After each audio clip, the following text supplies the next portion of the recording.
Domingo, ¿cuáles son las razones por las que están los médicos tan preocupados por estas temperaturas tan altas? Fíjate, es una realidad.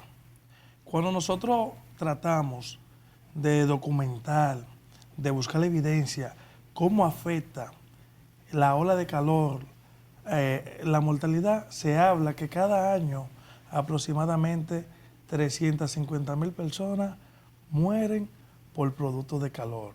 Pero aquí siempre hace calor, Domingo, entonces ¿por qué ahora es más, o sea, nos va a hacer más daño que en otras ocasiones? Posiblemente porque la ola de calor es muy elevada en comparación con otro verano y el cambio climático. Hace poco en una revista de esa que hablan del clima y eso, ¿verdad? Se hablaba de que el 40% de las muertes por calor se atribuye al cambio climático producido por el hombre. Y quizá ahora hay mayor conciencia, quizás se le da el interés y por ende se alerta y se hace el llamado porque aunque tengamos calor, nosotros no es que somos o estamos exentos. Somos a prueba de calor. A prueba de calor de sufrir cualquier eventualidad producto del propio calor. ¿Cuáles son las personas más vulnerables a sufrir daños por el calor? Fíjate, Abril, todos somos más vulnerables, pero dentro de esto tenemos los lactantes y niños. ¿Por qué? Bueno, porque su sistema de mecanismo de regulación es muy maduro.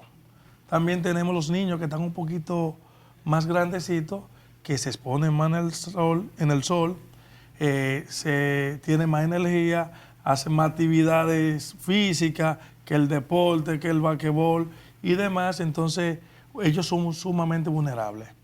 Posterior a eso, pues tenemos las personas que tienen patologías respiratorias, las personas que tienen patología a nivel cardíaca, pero tenemos aquellos viejitos, mayor de 65 años, embarazadas, son el grupo como mucho más vulnerable que quizá aquel muchacho de 40 años que está en perfecta salud.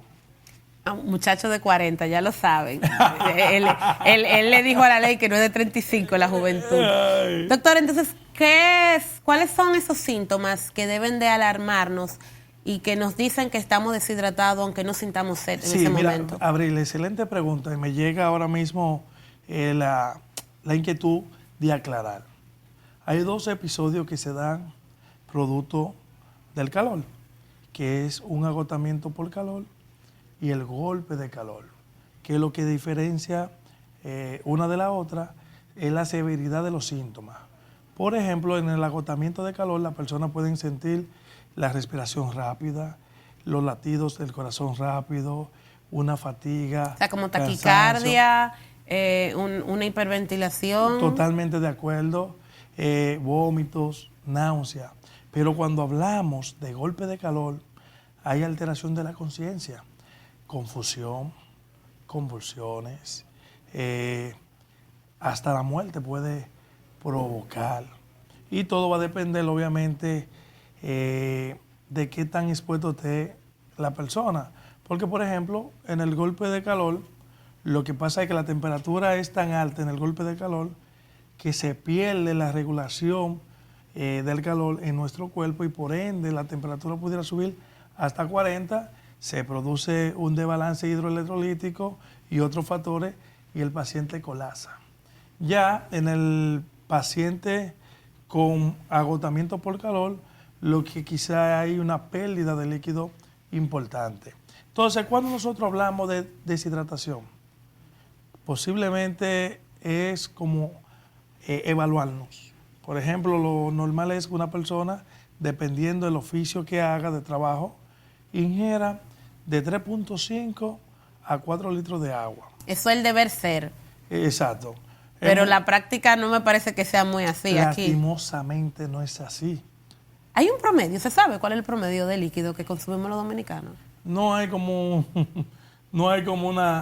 un registro serio que uno pueda como tomar de referencia para decir, mira, Abril, el 35% de los dominicanos consumen más de 2 litros de agua. Pero todos sabemos que no bebemos suficiente agua. Pero sin embargo, cada día más la persona está mucho más consciente de ingerir el agua. Por ende, no es difícil nosotros salir a la calle y ve personas ya Con un con un termito. termio. Exacto, porque ahora le han puesto como un estilo de vida, unos colorcitos. Post-pandemia. Exacto, con el objetivo de motivar a que la persona ingieran agua. Pero si tiene sed, calambre, un dolor de cabeza que no se te quita, una fatiga, una resequedad en la boca, posiblemente tiene una deshidratación y no lo sabe. Lo que nosotros recomendamos en nuestra consulta, en nuestro consultorio, es que no espere que te desee y que para tiempo de verano, tiempo de calor, ingiera más volumen de agua que el que regularmente está acostumbrado a tomar. ¿Por qué en los medios se le ha pedido especial atención a los diabéticos, embarazadas y cardiópatas? Que tengan más, o sea, nos llamaron la atención a todos, pero que le prestaron especial atención a esas 3 patologías. Fíjate, a nivel de los pacientes que tienen patología cardiovascular, no es un secreto que se experimenta una deshidratación importante. Y eso conlleva a que el paciente ¿Por tenga... qué? Porque hay pérdida de agua en la sudoración y pérdida de sodio. Recuerda que el corazón necesita un poquito de sodio para ejercer sus funciones. Entonces, esa deshidratación no solamente produce un desbalance hidroelectrolítico, porque también se pierde potasio, cloro y demás, sino que el paciente hace una hemoconcentración, o sea, que la sangre tenga mayor... Sea más espesa. Más viscosa, ¿verdad? Y eso conlleva a que sea mucho más propenso y más fácil de formar trombos. Y esos trombos pueden viajar a cualquier parte de nuestro organismo. El cerebro con derrame cerebrovascular, infarto, angina de pecho. Sobre todo las personas que tienen problemas de la circulación. También la deshidratación, el calor produce que el retorno venoso no sea adecuado.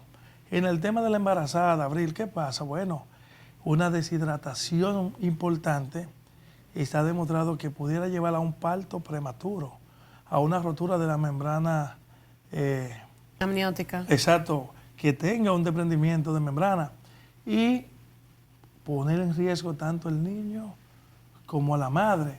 Y en el paciente diabético, pues obviamente los pacientes diabéticos son muy sensibles al calor.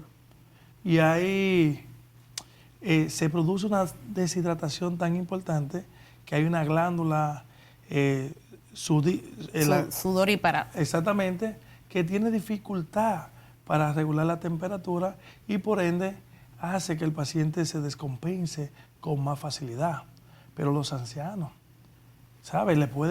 Una deshidratación lo puede hacer que colapse. Que casi todos sufren de la presión. Y todo sufre. Y contrario a lo que mucha gente piensa, se produce una vasodilatación muchas veces con una temperatura tan caliente y el paciente puede experimentar una hipotensión. O sea que la presión le baja porque si eres diabético, hipertenso y tiene diurético y tiene la presión y tiene una presión bajita, pues obviamente el calor se convierte en un coayudante y termina el paciente con una presión 80, 40, 90, 60.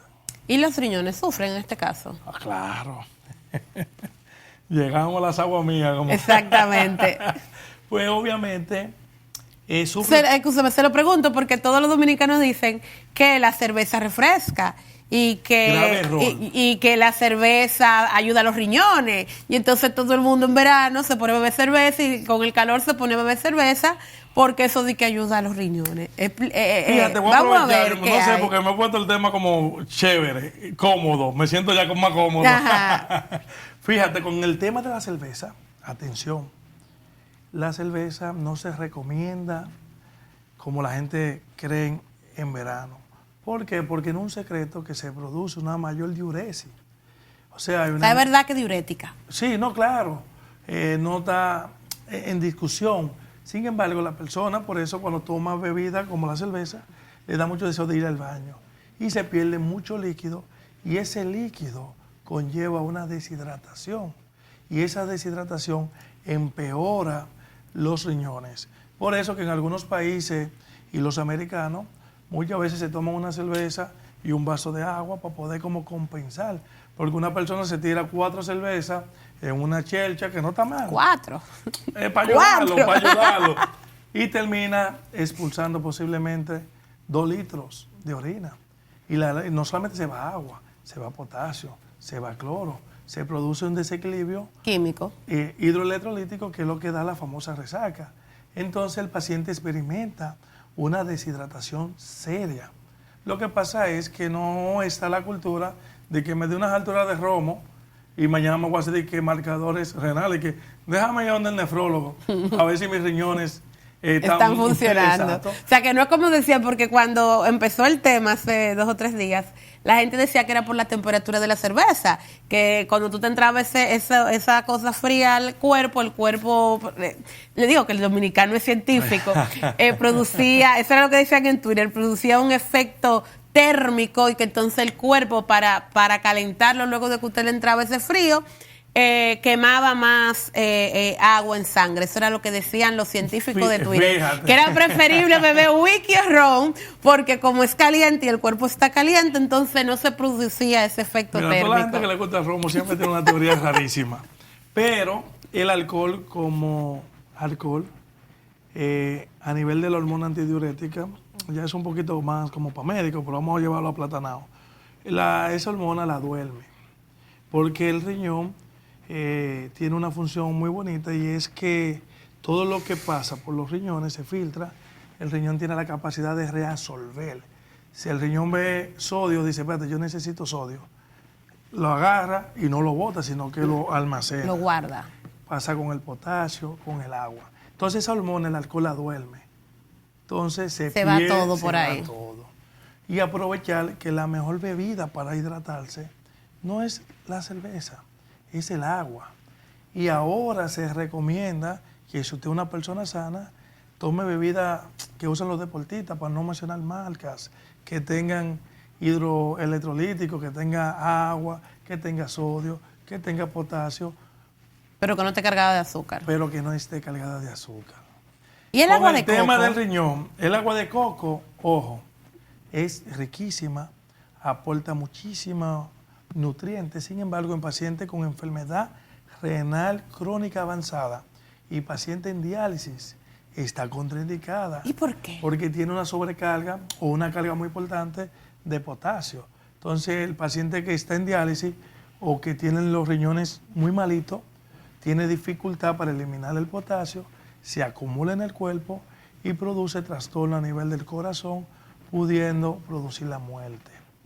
Con el tema del agua y los riñones, obviamente trataba de decirte que nosotros como cuerpo estamos en una composición, dependiendo de la literatura que tomemos, entre un 60 a un 70% de agua.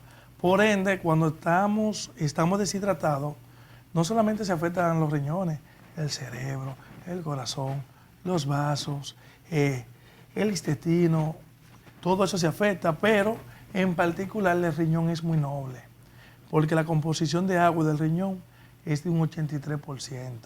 Y el riñón necesariamente necesita una hidratación adecuada para poder mayor ejercer incluso su función, que es eliminar tóxico.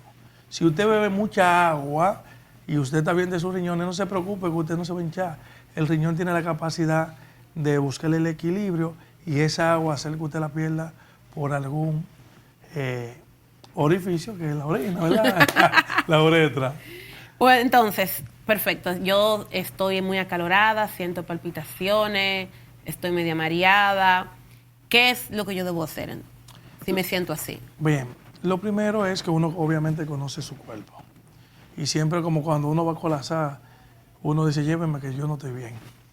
Pero si te sientes así... ¿Hay que ir obligado al médico o uno puede, bueno, dependiendo? Lo ideal sería, porque tiene una reacción que no es normal en tu cuerpo. Puede ser que no sea nada, pero tú no pierdes nada con pasar el seguro y que te tomen la presión, que te refresquen el aire acondicionado, si vienes de coger una guagua, si vienes de coger un transporte público o si vienes caminando, y que te digan no tiene nada, o si te ven un poquito deshidratado, aprovechen en la emergencia y te pasen un suerito y te va mucho mejor. Pero lo correcto es obviamente evitar las exposiciones prolongadas en el caliente, mantener una muy buena hidratación, usar ropa fresca, tintar los vidrios del carro para disminuir ese calor, porque no sé si le pasa, a veces no se siente el frío. Y por lo menos en mi caso mi guagua está buena. Y ni así, ni así. ¿Me entiendes? Entonces, buscar la forma de que de alguna forma, si tú sientes que está muy caliente, que ha perdido mucho líquido, pues obviamente busca una sombra, refrescarte, hidratarte y visitar tu médico de cabecera, una emergencia, y que se te manden a hacer análisis.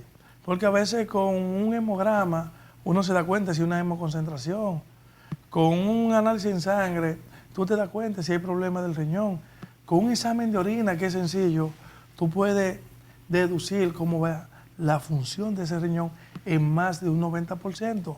Porque todo lo que sucede en el cuerpo, todo lo que nosotros comemos, sale por la orina y por las heces. Entonces es sumamente importante el chequeo de algún médico. Ahora, si tú tienes papá, mamá un poquito viejito, abuela, tiene un ser querido con una de las patologías, sobre todo respiratoria, que no la hemos mencionado. ¿Cómo afecta el calor a las personas asmáticas o que tienen problemas de algún tipo? Bueno, aquí lo que sucede es que el calor produce una demanda de oxígeno a nivel de las células tisulares. El paciente con dificultad respiratoria no es capaz de compensar. Por ende, el paciente tiene una hiperventilación que mencionaba, respira con mucha rapidez y adicionalmente se produce una sudoración excesiva. Pero también ese paciente se deshidrata ya por la pérdida, pero esos dos mecanismos que te acabo de mencionar empeora la deshidratación y eso hace que entonces el moco a nivel bronquial sea mucho más espeso, dificultando la ventilación. Se produce como flema. Claro que sí, porque se produce un mecanismo normal a nivel de los pulmones.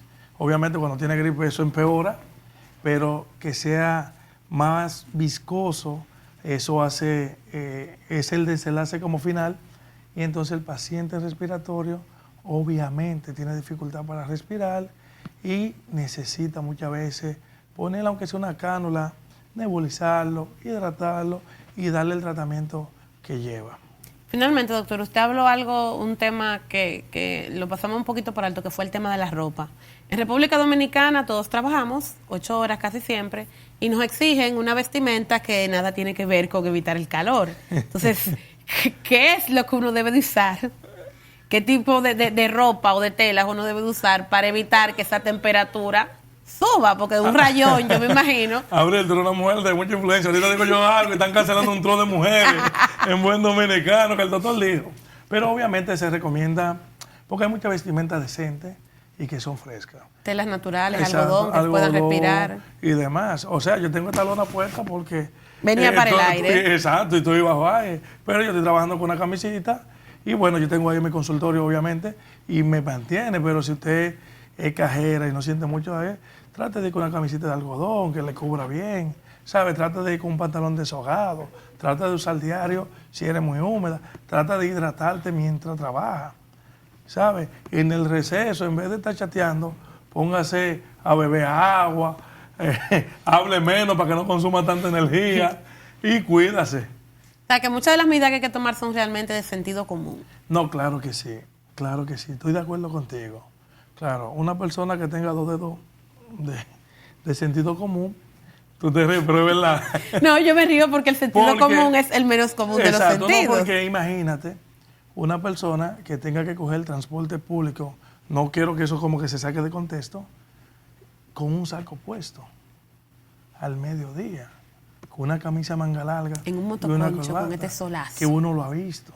Ya si usted va a poner entrevista y está haciendo su diligencia, pues se entiende.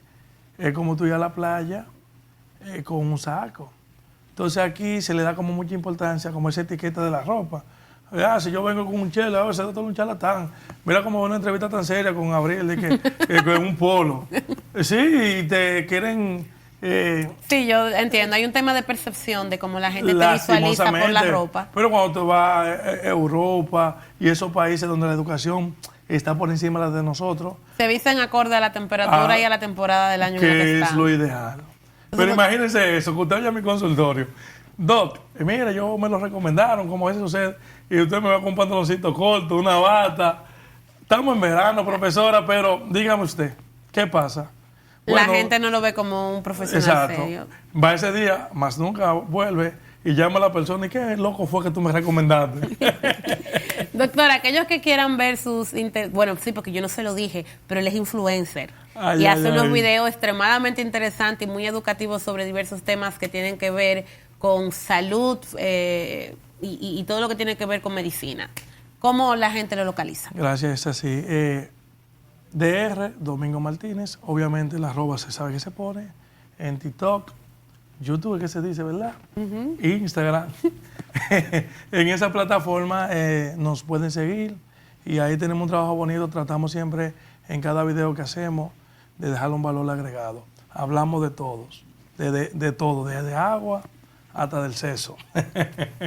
Doctor, muchísimas gracias por venir aquí y sobre todo también por crear contenido educativo. En estas últimas semanas que se ha hablado tanto del contenido chatarra de redes sociales, es refrescante. Amén. Ver personas que se dedican a hacer contenido de calidad y que son exitosos en eso sobre todo. Gracias. Vámonos a una pausa comercial y enseguida regresamos con más de RD al Descubierto.